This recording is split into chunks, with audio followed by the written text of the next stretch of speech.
Okay, so let's start. Okay, so this is a really great group. So we, as almost always, we have a great group on the stage, but we also have a really great group in the audience. I know many of you, and many of you actually should be on the stage, but then it would get too crowded. So, but what it means is that we have to leave enough room for your comments, and so I will try and make that happen.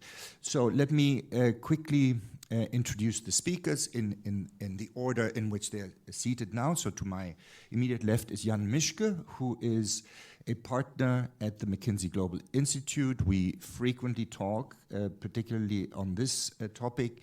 He has been leading the MGI's work on competitiveness for a long time, actually.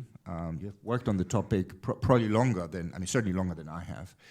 And the nice thing about Jan, and generally I think the MGI, is that they sort of see both sides, right? So they have an economist mindset, but they are also very close to business, and they have a unique perch on micro data, on balance sheet data, on firm level data. And we were just talking, and one of the differences between how they look at data and others look at data is that when they look at a data point, they actually see a concrete firm, right? And they can interpret the data better on that basis. So Jan is the co-author of two nice reports on competitiveness that came out in 2022, and then there's a recent update which I'd urge you to read. You just go on the MGI website, you have to register, and then you get all that stuff.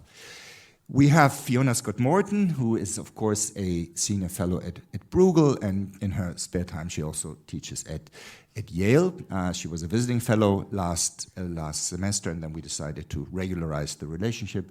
Fiona and I go back a very long time. We shared an office as graduate students, and we were in different areas, but somehow we managed to communicate across those boundaries. And it's, as you know, she is one of the leading world experts on competition. And then we have Matthias Tripon, who is a famous academic, a legend. I remember the first time I met you. You will not remember this, but this was actually while we were in graduate school, Fiona and I, in the US at MIT, and you had at some point, you had graduated obviously, and you were sitting in some class, and you made some clever remark, and I turned to my friend, my classmate, I think it was Fausto Panunzi, and asked him, who is this guy? And it was like, oh, he's Matthias Tripon, he's like scarily smart. And so you are, and one of the things about Matthias is that he's not just scarily smart, but he has, like I would say, almost no one else managed to basically bridge the gap between really rigorous academics and a very strong policy interest, and even that policy interest is in several areas. It's not just in his academic specialty, but across many different areas. So, for example, he was on the board of the National Bank of Belgium, and he works on finance issues as well as on industrial organization and issues that are closer to this subject. Okay, so this is our fantastic panel. Now, let me tell you why we are doing this. So, this is not supposed to be an ideological panel where we sort of conclusively demonstrate that competition is good under all circumstances. It may be the outcome, but if it's the outcome, it should be the outcome on strength of arguments, and I doubt it will be that straightforward. The reason why I decided to have this panel is because we have two narratives floating around in Europe, and they have been floating around for a while, and they are both at some level reasonable narratives about how competition between firms relates to European competitiveness. So the first narrative is what I would sort of call at some level it's a standard narrative among economists, but it's also a very influential narrative in the policy process. It's at some level the narrative that was behind the Lisbon Treaty, that was behind many of our product market reforms pushes, particularly after the European debt crisis. And here the story is that, competitiveness is about, the best winning in the marketplace, basically, right? So it's about productivity growth, about having unproductive firms exit, about giving more productive firms a chance to grow. And of course, innovation, even though it requires the expectation that you will temporarily acquire the rents from innovation, this is being dealt with through patent protection. But there is also a competitive pressure argument behind innovation. You innovate to survive. And so in this paradigm, competition is unambiguously good for growth, and particularly what you don't, and for competitiveness. And so what you particularly don't want are two things. You don't want entry barriers that make it difficult for to challenge incumbents. But you also don't want these incumbents to get too big and too powerful, because then they themselves can generate those entry barriers, right? So that is one narrative. Okay, then there's another narrative, which basically starts from the same premise. Competitiveness is really about productivity growth. So it's not some naive Trumpian view about exporting more than you import or some stuff like that. It's also about productivity growth, but the idea here is that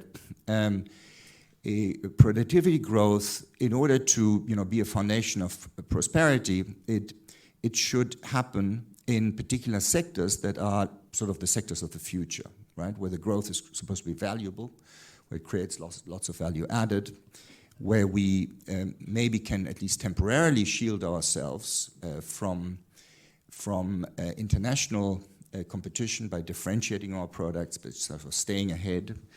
And so here it is important, not just that you innovate, but it's also important in which field you innovate and in which field you remain strong. And so here the view is what we really need is to be strong in a particular set of frontier technologies. So they can be pretty broad, but the idea is that they must be frontier. It's where the action happens. And so then the next step is that the observation is that Europe has been losing ground on these frontier technologies. So it's been losing ground when you look at patents, it's going to be losing ground on market share, even in areas where it was traditionally strong. And the reason for that is that we have been essentially outcompeted in the international marketplace by large firms, both from the United States, but particularly from China. Not all of this competition is fair.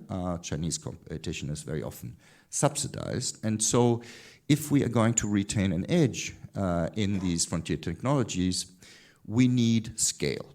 And scale is key because it drives down costs, essentially. And scale is maybe also key because large firms tend to spend more on R&D. They have the capacity to take risks. Risks are essential for successful R&D. And so if you follow this train of thought, this train of thought doesn't necessarily say that we definitely wouldn't say we need product market barriers. But it would argue that scale is really key. And maybe if you really want big scale, you should have, take competition law with a grain of salt.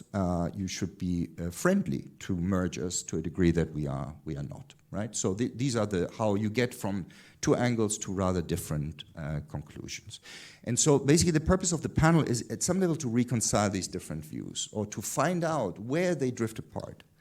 So at the end, they come up with, different policy implications, but maybe there's a lot of common ground there, and exactly where does the argument break down on one side or on the other side. So that's why I have this spectacular panel here. And what we'll do is we'll have 2 or 3 rounds. So there will be an opening round and then at least one more. And so basically what I've told the panelists is that in the opening round, they should focus mostly on their view of the world, sort of on facts, on what are the competitiveness gaps in Europe to the extent that they have done research on that, what is the relationship between competition and innovation, to what extent is firm scale important for innovation, maybe through R&D. So tell us more about, you know, how the world really works, and then in a second round we'll talk about policy. So let me start. We'll go in this order. Jan, you start, please. Yeah, thank you. Oh, wow, this is loud. Thank you very much for the invitation and for the introduction. And I liked how you framed it as say, kind of seeing both sides, and maybe start with my two-sided view of defining competitiveness in the first side. So the economist in me, of course, says this is all about productivity. Like most economists would kind of define it. Now, what actually drives productivity, a little bit more linking it then to the business sense? As we all know, it's capital deepening or investment, and it's innovation. So a competitive economy, just to be very clear, a competitive economy is the one that attracts most investment and R&D dollars, either from abroad or domestically. Just kind of, it's a bit oversimplified, but I think it's very important to think about it this way as we then think to what it means in terms of the implications. Now, where does Europe stand on its competitiveness? And that's where we've just published some new research on. It's unfortunately, by those standards, a dismal situation.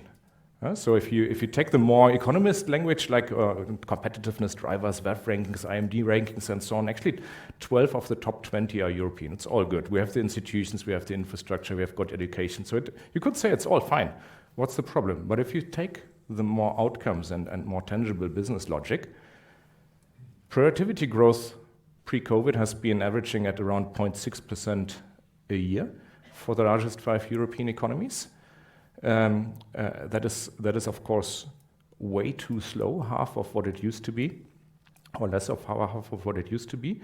And the key gaps that we are also going to publish on in a few weeks relate to actually a collapse in the net investment share of GDP by roughly half after the global financial crisis, never recovered, and the absence of being able to spread a new technology and digital wave beyond an ICT sector, and in Europe even not so much within an ICT sector.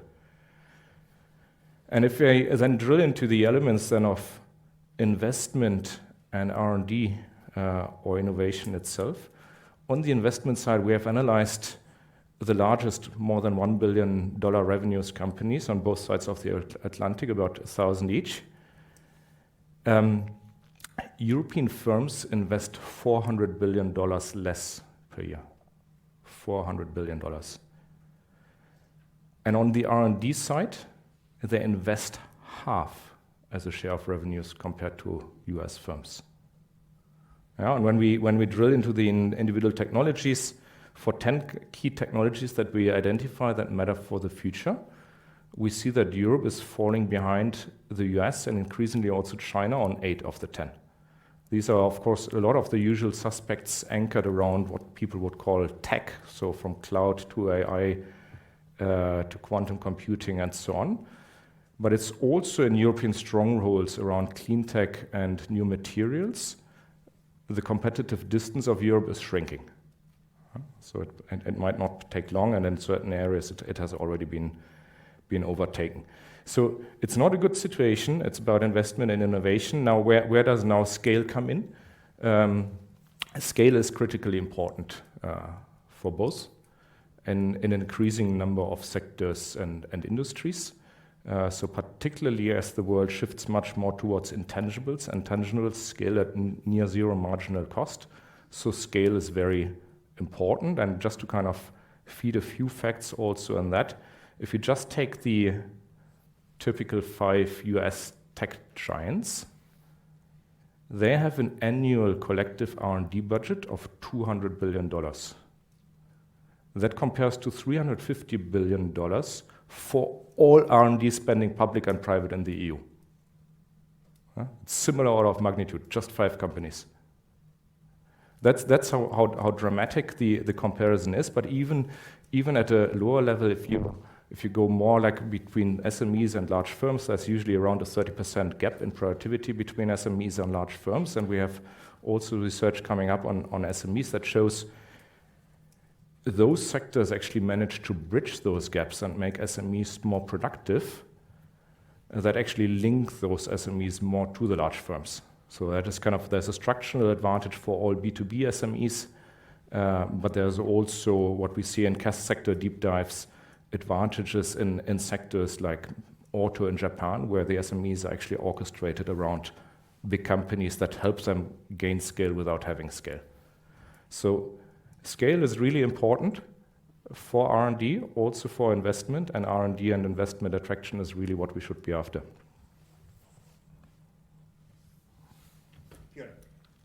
Okay, thank you very much. I agree with everybody, productivity is the goal.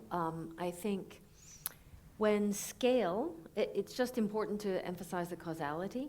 When scale is the way in which we achieve productivity, then scale is obviously necessary. If scale is not needed for productivity, if you're a Mittelstand and you're good and you don't need scale, then that's fine, and I wouldn't say there's a problem. I think that the trends that we're confronting are two. One is the importance of data, which creates more economies of scale in more places, and that's just steadily happening over time. So the importance of scale is becoming more significant in more parts of GDP. More network effects are also occurring in more parts of GDP, and when you have network effect, you have an economy of scale that creates what I would call a gap between the number one firm and everybody else, because the market is going to tip, and then you'll have a winner, and then that thing, the winner, has market power. This market power then becomes very confusing when you go to the data, because if you're a trade economist, this looks like TFP. The IO economists and the trade economists have trouble talking to each other because trade economists, total factor productivity. Trade economists get very excited. This firm is very productive. Look at how much revenue it's earning. And the IO economist says that's because it's a giant markup, because it's a monopoly. And we don't actually think of that as productive if they're not taking resources and turning them into something in an efficient way, because they're a monopolist. So these big tech firms, one of the problems with measuring their productivity is they're also monopolists. And the same is true of pharmaceuticals in the United States, very high markups. Other than that network effect where you have the leading firm and the worry about tipping, I think there is a bit of the narrative in Europe that is politicians needing to collect a shiny object, which is the largest firm in an industry. I will not feel good about my job as head of country X unless I have more large firms than the man who's in charge of country Y. And we did that, Vikings had arm rings, Napoleon had ships of the line, Richard Nixon had rockets. I don't think we're actually in the business of collecting impressive stuff. I think we're in the business of making our consumers happy and productive, and that when that's related to scale, that's fine, but it is not an end in itself. And I think sometimes the debate gets confused around that. Did you want me to talk about innovation and competition? Okay. There is a literature that some of you may know that is the inverted U, popularized by Philippe Aghion, that describes across different industries the relationship between concentration, not competition, but how many firms, and the amount of innovation. So let's take wheat farmers, very fragmented, not very much innovation. Pharmaceuticals, oligopoly, lots of innovation, and search engines, monopoly, not very much innovation. So we get this inverted U because it's the lessening of, the increase in concentration is associated with more innovation as you move from wheat to pharma, but then back down again. Okay, that's a nice relationship, but it is not the policy relationship. So what people have done is they take that inverted U and they say, oh good, what will happen is if we take all the wheat farmers and we turn them into an oligopoly, so we only have 3 giant wheat farmers, then we'll have lots of R&D in wheat, okay? And that's not what, that is wrong, okay? That's not what would happen to wheat. So the experiment is not take all of pharma and merge it to a monopoly and hope somehow that's gonna get us more R&D. The experiment is if I take two firms that are actually competing with each other, because when I invent something very exciting, I take away German's customers, and when he invents something better, he takes away mine. Just as we see with price competition, if the two of us merge, then we don't have that incentive to innovate because we are not stealing customers from each other. So that's the policy question, and we end up in the very same place that we do with price competition as we do with innovation competition when we ask that merger question. And that is quite distinct from whether wheat and pharma and search engines are doing different things. I'll stop there. Thank you. Matthias. It's working, yeah. So, well, thanks a lot for the invitation. It's great to be here. Thank you for your very nice introduction about me. Don't believe everything Jeromin said. And of course, a challenge after that is that I can only disappoint you after what he said. But I'll try not to.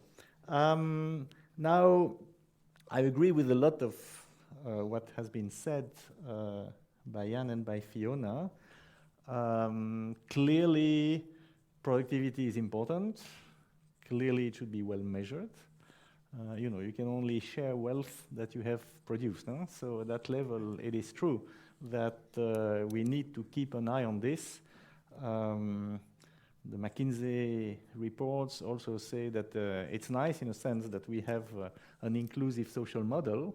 And of course, we need to be productive in order to keep that. At the same time, we need to share it properly. And in that sense, indeed, just big firms that are monopolists is not the best way to go. So as Fiona said. I think indeed, as Fiona said, it is very sector dependent. We clearly do have a digital problem in Europe in comparison to the US. The question is, is it because of competition policy? I don't think so. We'll come back to that.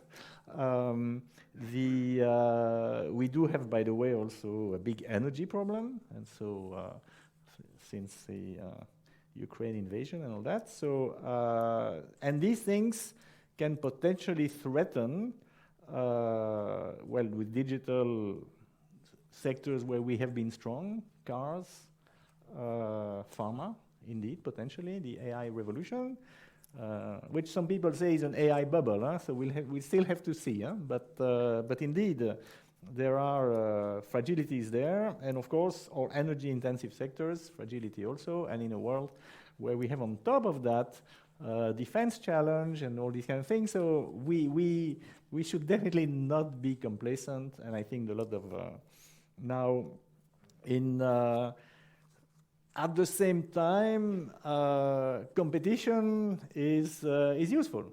And of course, in some sector, for a given market size, of course, if you have increasing returns to scale, there can be a trade-off between helping consumers, which is the goal, and of course, more competition there can lower the price, and that's good. At the same time, it can reduce productive efficiency, and that can be a problem. Now, one reason why we all believe in a single market is that market unification by summing the horizontal demand across multiple countries. At the same time, simple static Cournot equilibrium, Bertrand equilibrium, you'll have at the same time lower prices and fewer firms, so more allocative efficiency and more productive efficiency, and that's great. And I guess we all agree that going towards a more unified market within Europe is a good idea, and that will, as I say, make everybody happy from these point of views, even though you have to keep an eye on what do you do with workers who are displaced. So we need active labor market policies a la Northern European countries and so on. So these things are all important. Now, on this issue of size and innovation, Jeromin mentioned the banking sector, with which I've been involved in the National Bank of Belgium, Banking Union and the like. Since then, I'm now co-chairing a research center on health innovation, thanks to Michel Goldman, an immunologist at ULB, who was, by the way, the first director of the Innovative Medicines Initiative, now Innovative Health Initiative, a big public-private partnership about health innovation. Now, I think health innovation in COVID, for example, is a very good example, and we'll come back to how to do industrial/competition policy. The two best firms in the end were small biotechs, Moderna and BioNTech. Pfizer only came later. Huh? We can come back to details there. And the top 4 firms on vaccines in the world before were Merck Sharp and Dohme, that didn't do anything, GSK and Sanofi, that got together and did go to somebody, but I don't think anybody got the GSK Sanofi vaccine. And then people talking about the Pfizer vaccine, but it is basically the BioNTech vaccine. Pfizer even bragged about not getting any public money to start the stuff. They only came later. They helped producing, indeed, and many of us got the Pfizer vaccine. But by the way, Moderna didn't need a Pfizer to produce the vaccine, and they were also pretty successful. So I think we have to be careful about even on innovation and size, and again, we can come back on big pharma and everything, and they are very helpful on a number of things. On the other hand, it's not through a simple relaxation of merger control or the like that will solve our problems. So, and I'm sure we agree on this, but we'll come back on in the next rounds. Okay, so I think, given the time, let's just have one more round on the panel. And so I will basically ask you everything I want to ask you in this next round. And then we will open up. So to Jan, 2 questions. The first one is, so I think Fiona challenged you a little bit on the scale and the importance of scale, essentially by arguing about causality. And so, but as far as I can see, there could be 3 stories that would support the notion that scale is causally important for productivity, innovation. And so one is there's a network story, right? Then you really, you need the size for efficiency, essentially, right? And so this is our interpretation of why the big tech is big. Then there could be a more standard scale economies story that has to do with cost digression, marginal costs falling because of very large scale. And so the question is that something you would take seriously? Can that explain sort of does it matter above 1 billion in revenues, or is that really a story that matters when you're talking about comparing small, medium to large firms? And then the third potential story is something like capital market access, right? So do you think maybe what makes the edge here is that very large firms have very large retained profits, and so they can play with this money. They don't need to borrow in order to take the risks of innovation. So help us understand why you think that scale is important. And then, of course, the next question is, to the extent that you're still convinced that scale is important, how do we create scale in Europe without going bankrupt fiscally, which at this rate, both China and the US are doing. So that's my okay. Let's start. I will go with Jens. Yeah, thanks. Lots of fun questions to get into. So maybe let me start with the importance of scale. So I do think we need higher scale firms in Europe. Now, which way is the causality? Are kind of the best firms scaling up, or the largest firms the most innovative? It's both ways. There's no either or. It's both ways. And I think this is Even I think even your BioNTech Pfizer might be a good example in that, because well, you had the small firm BioNTech, which by now is also a large fund, but you also had the large one that actually put the investment dollars down to ramp up the production. So I wouldn't actually even get into that dichotomy. I would just say we need more large firms, including the BioNTechs that are not large yet. So I'm certainly not arguing to protect existing large firms. I would also, of course, never argue to hollow out competition. But also on the competition, I would actually want to reframe things a bit. Like also in your remarks, you commented a lot on the markups and monopoly rents. Not for me to judge about, but going back to my my definition of competitiveness, attracting investment and R&D dollars. Yes, at some point you also need to make sure there's not excess rents and no monopolies and so on. But for me, it's down the priority list. Do these firms invest and spend R&D dollars? Yes and yes. And I think this links me to an importance in understanding how competition works. So we need competition, but I think, as both of you pointed out, it's very different by sector, and it has very different forms. As a general rule of thumb, competition rarely happens by one firm stealing customers from another on the same type of product. That is the least important channel for competition. Competition mostly works by outgrowing each other in new markets. This is how competition mostly works. And that is, I think, an important distinction, because this outgrowth in new markets is also what links back to doing the innovation and doing the investment. You get a very different type of competition if you focus too much on like sweating existing assets and stealing customers from each other and so on. That is also competition, but it doesn't lead to investment nor to innovation.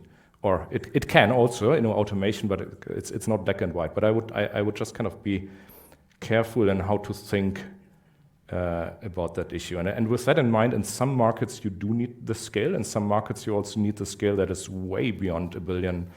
I mean, just take in my country, UBS taking over Credit Suisse. Of course, this was in response to resolving a crisis, but it was also in response to a common perception that this is not consolidated enough in industry. And these were not below $1 billion companies for sure. So in certain sectors it matters and more than in others. Okay, so I think what I'm going to do at this point is I'm going to pool questions to both of you, and then you both have a turn. You can react to this, to each other, or to my question. So I basically have three main points. So here, I'm thinking mainly of Fiona, but maybe also Matthias. So there is this narrative that was promoted particularly by Thomas Philippon in his book, which is that the EU has sort of moved past the US in terms of competition. And that is, I think he attributes this largely to the US being less good, becoming progressively less good on competition enforcement rather than the Europeans becoming better.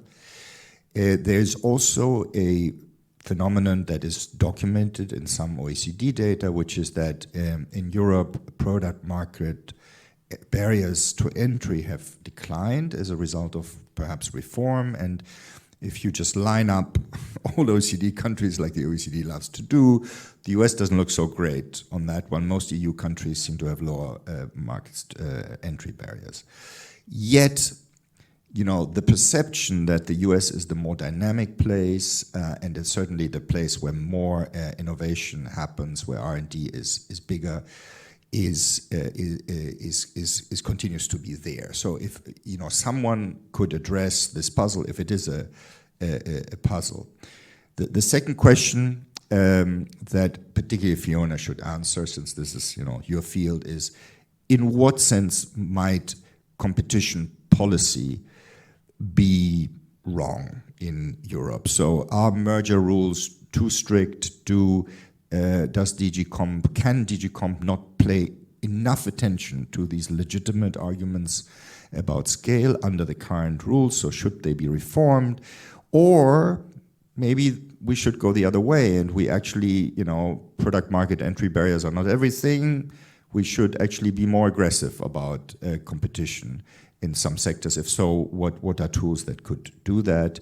And then, of course, the generic policy question to both of you, and also Jan, if you want to come back on that again, is, ultimately, where do you see the binding constraints? What are the policies that would have the biggest bang for the buck, particularly in the EU at the member state level, or at the EU level in promoting competitiveness?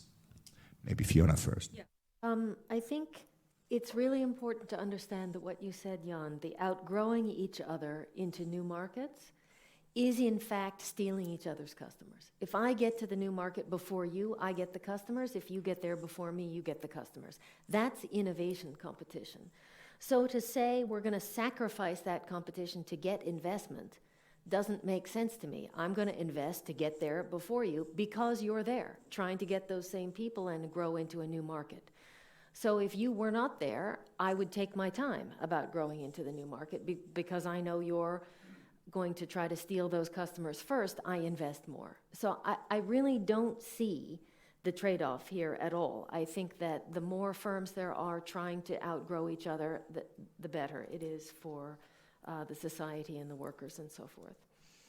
I would also say, in terms of mergers, mergers are not a fast way to grow. Anybody who is a consultant who's been in the trenches for a while knows that implementing a merger takes years. There's culture clashes, everybody wants to be in charge, you have to integrate the back office, you have to do all kinds of things. It takes just a long time to get bigger through a merger, and the fast way to grow is not to merge, but to take advantage of economies of scale in things like digital and other dimensions. So I don't really see how merger policy in the EU helps with scale. I think that the thing that gets you scale is single market integration, deepening the single market, being able to access resources, whether they're people or widgets or capital, from outside the borders of a member state, and to do that very seamlessly. And in the United States, I think that does happen. There's very little where it matters if you're in Massachusetts versus Connecticut versus Colorado. You just phone and you buy it and you do it, and it's all one thing. And the same with exporting to Colorado and Massachusetts. It's really simple. So I think deepening the single market would be a generic policy, but one that I think is the obvious one. What's interesting to me is, after spending 6 months now in the fall here in Brussels and getting a little more informed about the debate, is this is widely known. Everybody knows that the answer is to deepen the single market, and it has indeed been the project of the European Community since, 1950 or something. And yet, it's not happening very quickly, at least the remaining parts that have not been integrated is not happening very quickly, despite this increased urgency. And I think one thing we can learn from the McKinsey report and other like documents is it is time to light a fire under this deepening project and to actually do it and get much better at it, because it is becoming increasingly costly in a world where more things require scale, to have the remaining barriers, to have telecom companies saying, we would like to make a monopoly telecommunications company in France because we cannot merge with the Italians and the Dutch because there's some regulatory barrier. So the only way to get scale is to become a monopolist in France. This makes no sense whatsoever to me. So I'll pause there and pass it on. Thank you. You asked two questions. One about Philippon and one about which policies. Of course, I think the US is indeed different from Europe. Especially, there is this issue of indeed kind of part of the productivity are indeed profit margins that are quite high there, which I don't think is necessary, is not what we want necessarily here.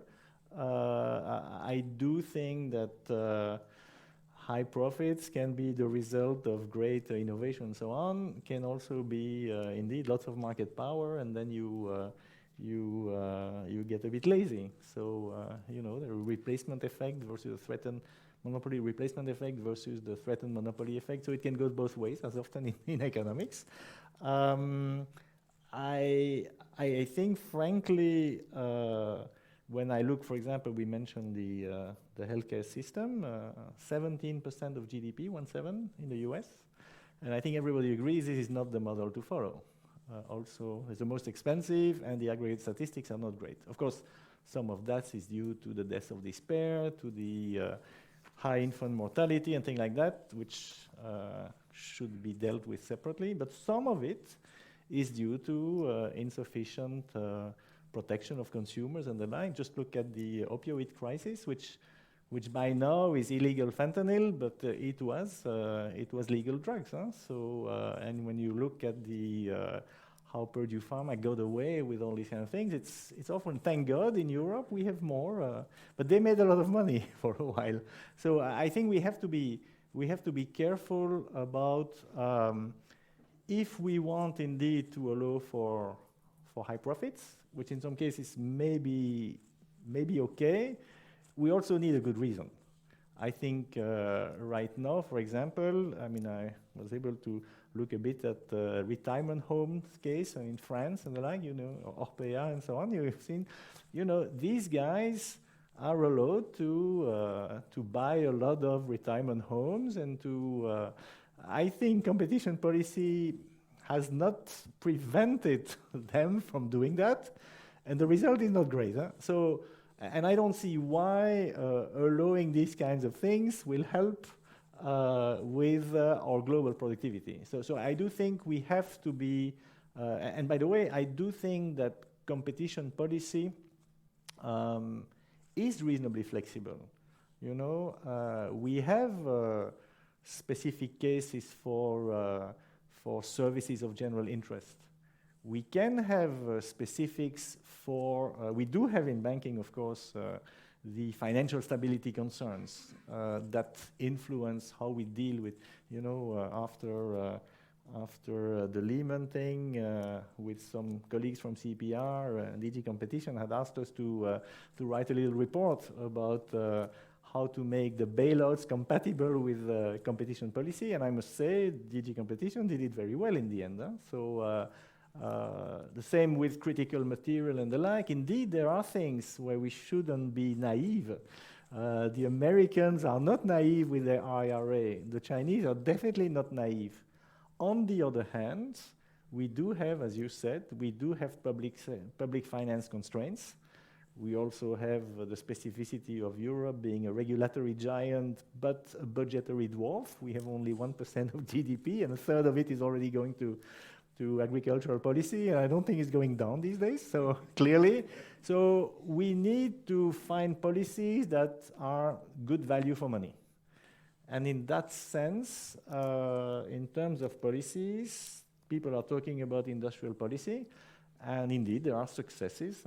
And by the way, East Asia, they combined targeting of sectors with strong competition policy because they said we want to conquer the world. It was not import substitution. By now this debate is closed. Import substitution doesn't really work. Export promotion can work. So I do think that there is a complementarity between competition policy and industrial policy. With Philippe Aguillon, we had a little paper looking at Chinese data, showing that their targeting of subsidies worked better for on sectors where there was more competition. And just like, by the way, BioNTech and Moderna, BARDA, and there is a lot of talk about an EU ARPA, and I agree with that. But the devil is the details. So BARDA, they selected 6 projects for vaccines.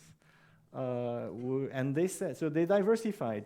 So 2 modified RNA, so these were Moderna and BioNTech. By the way, each time for each technology, 1 US and 1 non-US got public money from the US. Then you had the technology, what's the name again? Let me make sure.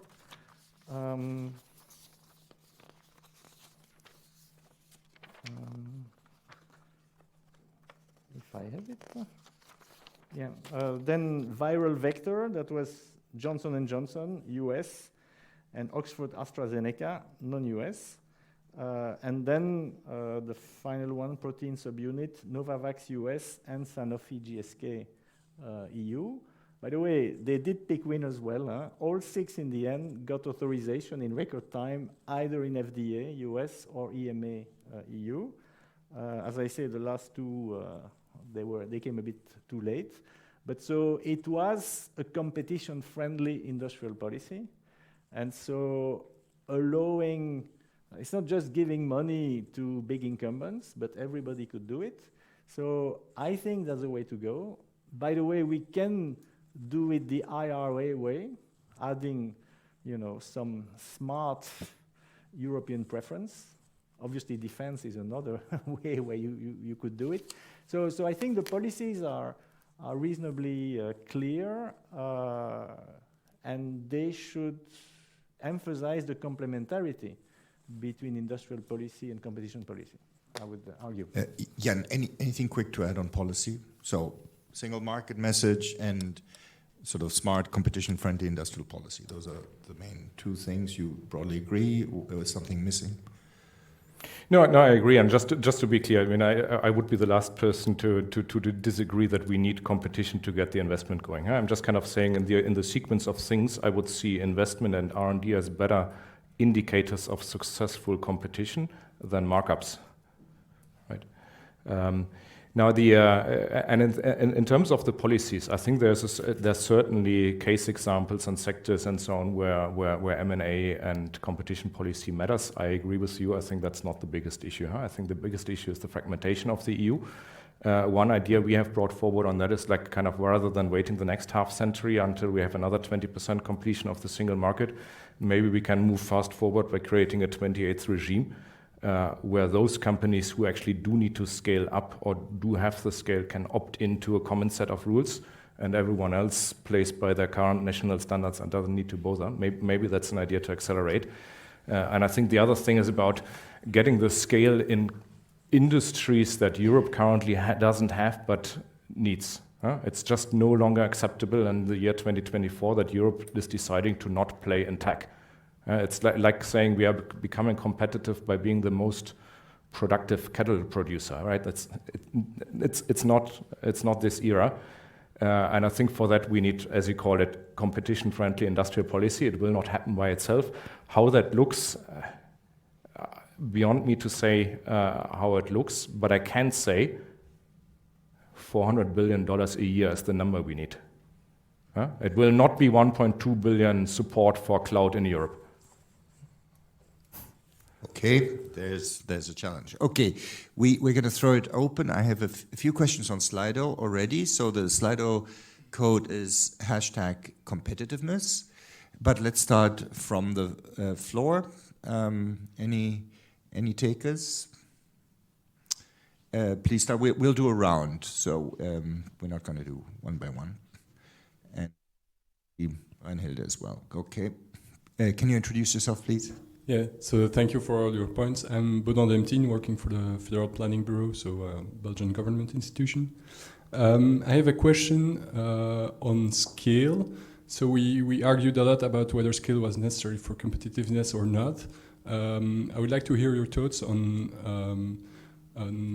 if we take the topic from more behind, what do we think about scale in a time of a lot of uncertainties, be them climatic, security, so various vectors of insecurity, and how does an increase in scale maybe hurt some kind of resilience in your industrial tissue?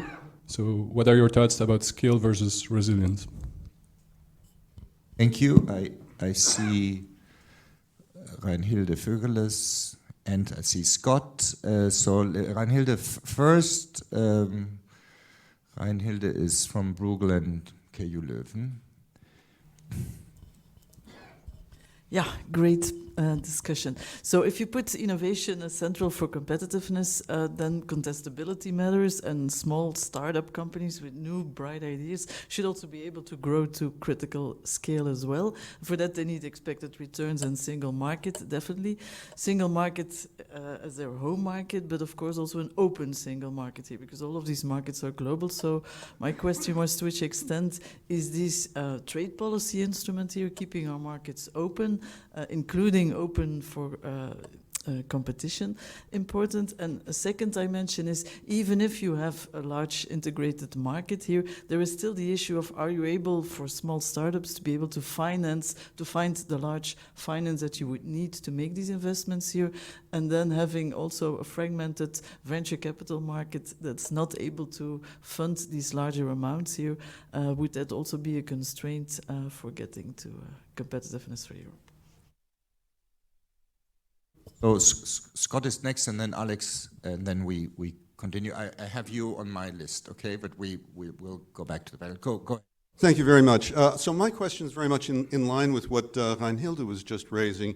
It's not only a question of how much capital is raised, but what kind of capital.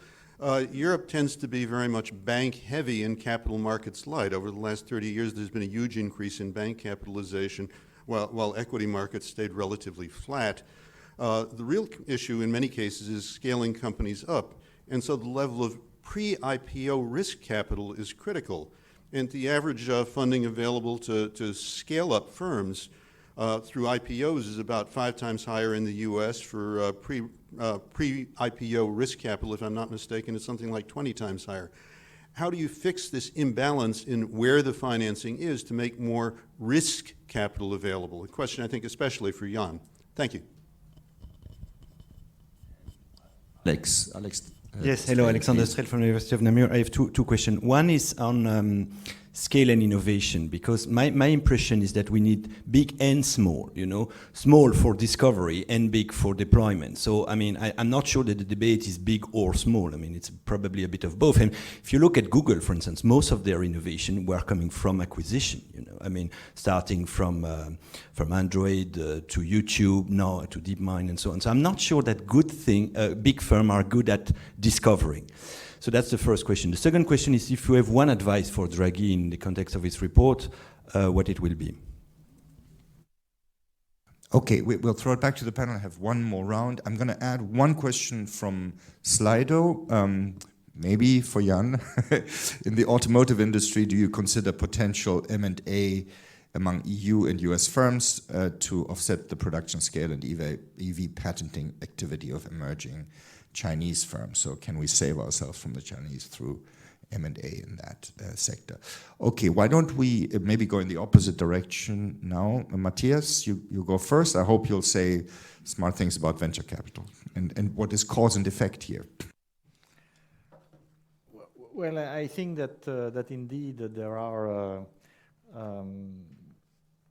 there have been debates along the years about indeed what is the right type of capital and so on. In the late 1980s, I started working with Eric Maskin to talk about the so-called soft budget constraints.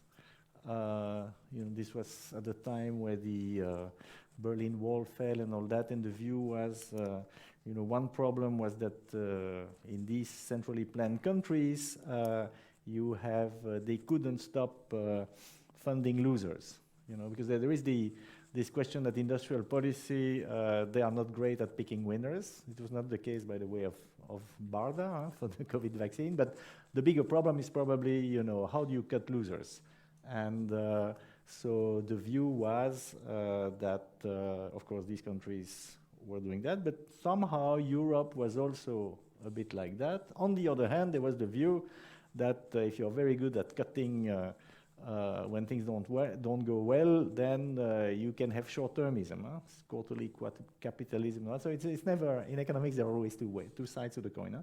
So I do think that venture capital, for example, seems to be a way in which they both manage to help young firms to cut the losers, but not to create short-termism. The one thing we cannot say about the GAFAMs is that they are short-termist. Huh? So we cannot say that. So they have managed to do this. At the same time, it is true that, as was said, their innovation often comes from outside. And then you can have problems. In pharma, they are talking a lot about killer acquisitions and so on. Was Skype bought by Microsoft to kill it in favor of Teams? I mean, so it's never completely black or white, but I do think that indeed banks may be better for some types of funding where indeed funding innovation, cutting losers is not something they're necessarily the best at. So just like somebody said, we need both small and big firms. We also need different types of funding mechanisms, and indeed on that front, and I would be more positive about venture capital and private equity, which is not always, at times. There are a lot of examples. By the way, there is an NBR paper saying that for retirement homes and hospitals, and it's well done, diffs in diffs, that private equity-owned hospitals have a higher mortality by 10%. So because, just like with Orpea and so on, they are cutting a lot on service to naive patients. So we have to be careful, but clearly, obviously, more capital market union, more venture capital, clearly we need that. Great. Yeah, I think extracting rents or building the firm is a really important question. The extracting rents version of private equity is not very socially desirable. Big firms and discovery, I agree with you, Alex, I think that's right, and also Matthias. And I think that also raises the possibility of smart regulation like the Digital Markets Act, where you can say the small innovator has a known right to get onto the platform, and that known right means that you can innovate, realizing that you can sell the product because you're not shut out of the market. And that kind of small change seems small, but if it stimulates a lot of small entrepreneurs to have ideas, then it's very impactful. I wanted to address resilience just briefly, and we need to separate out here scale from the number of firms, because different markets have different market sizes. If I fix market size, then of course, the more scale my firm has, the fewer firms fit in that industry, and then I have possibly one supply chain. When you're thinking about resilience, it's very important to be very precise about what it is that could go wrong. Am I going to do all the drugs, do all the firms making the drugs in my country get their raw ingredient from one supplier in one town in China, where everybody gets COVID and they close down, and now we have no supplies of that pharmaceutical product in the home country. So being able to identify that it's the location of the supplier means that maybe you still have one manufacturer of the drug, but they have two different sources from which they can get the raw materials, and that might be a regulation, for example. We also worry about this in the context of cases where the economies of scale are significant and maybe it's costly. So we have Boeing and Airbus. Maybe there are big economies of scale in aircraft and it's expensive to have two, but then when one of them has the doors falling off, we have the other one, and that's really, really good. So I think we have to understand the costliness of being without the chip, the probability of being without the chip. Is it a war or a pandemic? And then compare that to our economies of scale and decide what we want to do by way of policy. Yeah, so fully agree on the resilience points. Also, the importance of small firms that become large cannot be underestimated. So just to also be very clear, I'm nowhere near suggesting we should enshrine current large firms in Europe. Actually, quite in contrast, we have research coming up on firm-level productivity, where early results suggest that one of the drags of Europe versus the US is that too many large firms take too long to fail. That is also pretty important channels. If they are non-viable, let them fail. Stop supporting them. Right?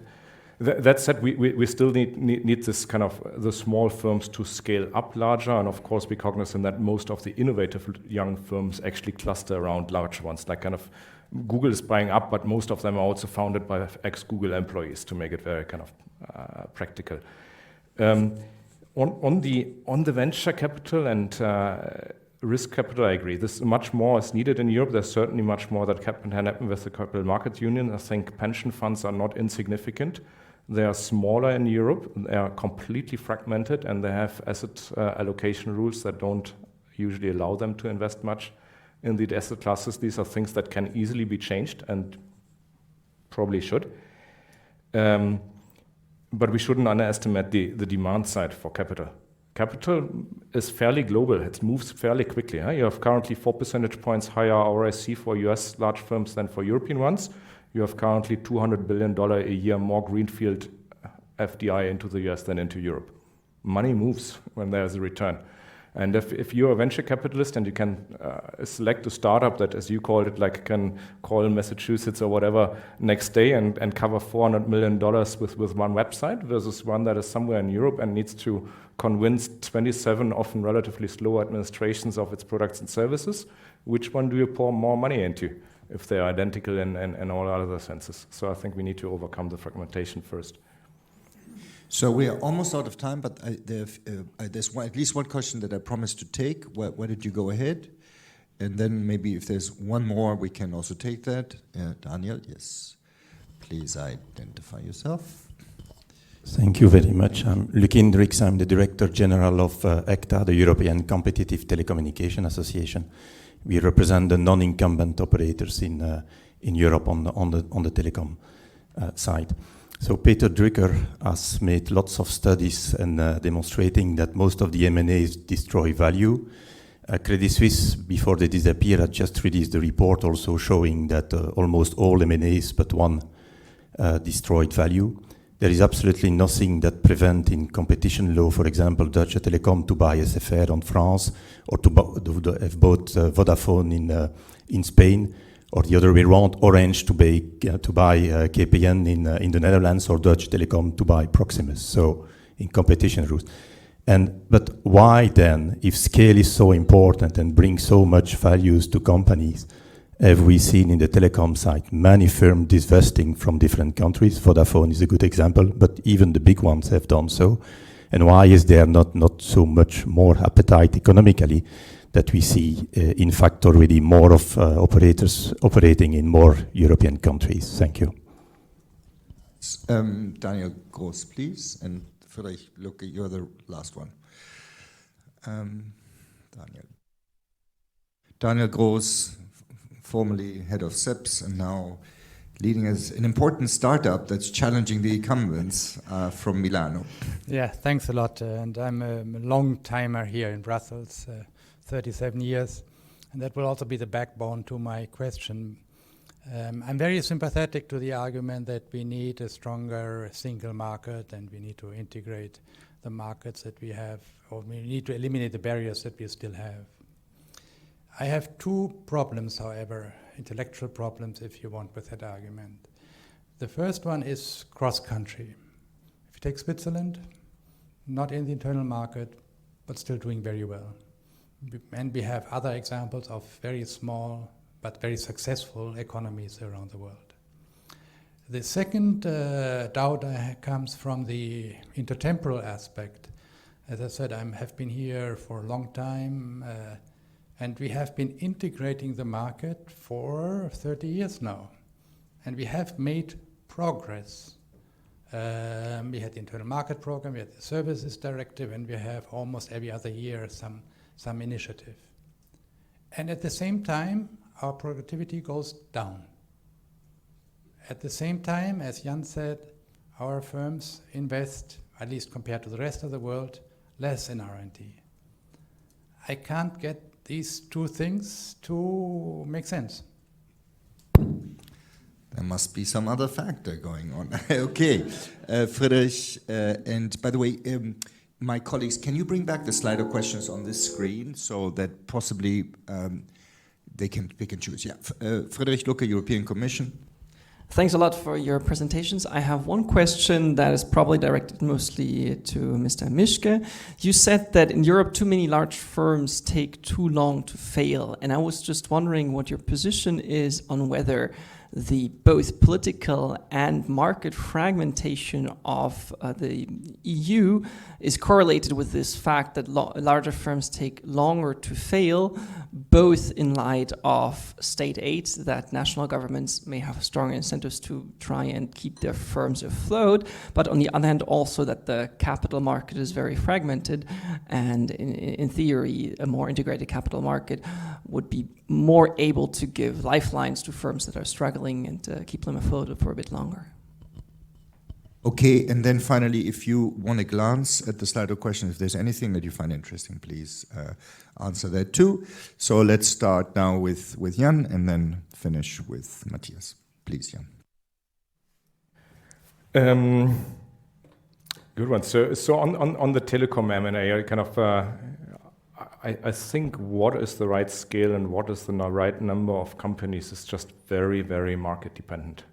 I don't think there's kind of a single rule that says more cross-border M&A is better or less is better and so on. I think it's kind of having scale at the right sense, and it can also be niches, like much discussion about the famous German Mittelstand. Now, what many of those firms have in common is that they're actually having like 40% global market share in their super, super tiny niche. And so I think it's just scale can take very, very many different forms. Yeah, Daniel, I love your question as usual on Switzerland. It is actually quite interesting. It's really kind of the small European economies that are standing out. Also in our corporate performance analysis, Switzerland and Denmark perform better than the US on all the dimensions that are outlined: investment, R&D, growth. Now, what is that? So this is still the giant firms. They actually managed to get those. You have the Roches and Novartises and so on in Switzerland that do that and that lead a global market. And I think to an extent it is that by nature of having such a small home market, they also actually conquered the US very early. So I think there's a good amount of that going on, but it could also be kind of just generally good horizontal policies, very old school, good infrastructure, good universities. There's probably lots of ingredients to success. And yeah, whether EU level policies and capital markets would now be better than national ones at letting firms fail probably depends on how they're being set up. But it's not good enough how it's currently working, for sure. I had this reaction as Jan to the small countries. I think the small countries have never had an internal market that was any size, and they got good at figuring out how to export for decades. And that's a society, that's finance, that's people, that's everything about the government that is accustomed to facilitating that, and perhaps that needs to be replicated more at the European level. I think in the US, part of the reason that companies fail is that our states really don't have very much money, not like the money that Germany or France has. Nebraska doesn't have money, and so they are not propping up a firm that is not doing well. So that's one explanation there. More integration and less productivity, I just think that's not a causal relationship. As Jeremy said, there's some other things going on there. And last, the telco mergers. I don't know why they are pulling out of these cross-market arrangements, but it certainly does make it implausible to then argue you need scale and that's why you have to consolidate within a market. If the reason is scale, then you have it externally, and so this internal argument doesn't make sense. My own personal hypothesis, for which I have no data, is that they're seeking returns. They went outside, there weren't returns there, and so they're looking for something more valuable to do than stapling equipment to the top of poles and selling people handsets. Matthias, last word. Yes, thank you. Both Jan and Fiona, of course, these small countries like Switzerland, but also, the four dragons, South Korea, Taiwan, Hong Kong, and Singapore, they had access to the world market. So in a sense, and that's the best example, I think, of the complementarity between industrial policy and competition, is that what did work was was export promotion. Now, I think that, well, when you say, and some people say, well, you know, if you go Switzerland, Denmark, and so on, they are better than the US. Okay, they're maybe not better than Massachusetts and so on. So at some level, what is impressive about both the US and China is that they've managed to grow in a really big place. And in that sense, now of course, in both cases, you know, the fact, and that's connected to the last question there about social inclusion and the like, it is true that it's easier to have companies fail in the US. I mean, the US is not in such a great shape today. People say that there are, it's like the red strategies and the blue strategies that you were alluding to, in a sense, in your earlier comments about do you go after the consumers or you go to another market. There they say there are two countries, the blue states and the red states. And I think now we can talk about Finland. I mean, Nokia at some point was just amazing, and now it's not. So it's coming back to the idea of resilience and so on. I do think that depending on how you look at the geography and the inclusion of this, let's face it, and that's one disadvantage possibly of a more let's say aggressive single market, is that the losers, what do you do with the losers? And in that sense, I think it remains a key issue, and that's partly linked to competitiveness, also to productivity, because if all of a sudden we start having a civil war, I hope that the US is not going towards civil war, but they are talking about it there because they all have weapons. So it is connected. I mean, so we should keep that in mind in terms of, and as I say, the McKinsey documents are talking about a social inclusive model as one asset, but I think it's relevant for, it's even relevant in China, where you don't really have a democracy at all, but still they have to make sure that the various regions do keep progress. So you cannot just pick and choose that, okay, that city will be the best in our ranking. You need to think about the whole countries. Great way to end. Matthias, Thank you. Thank you.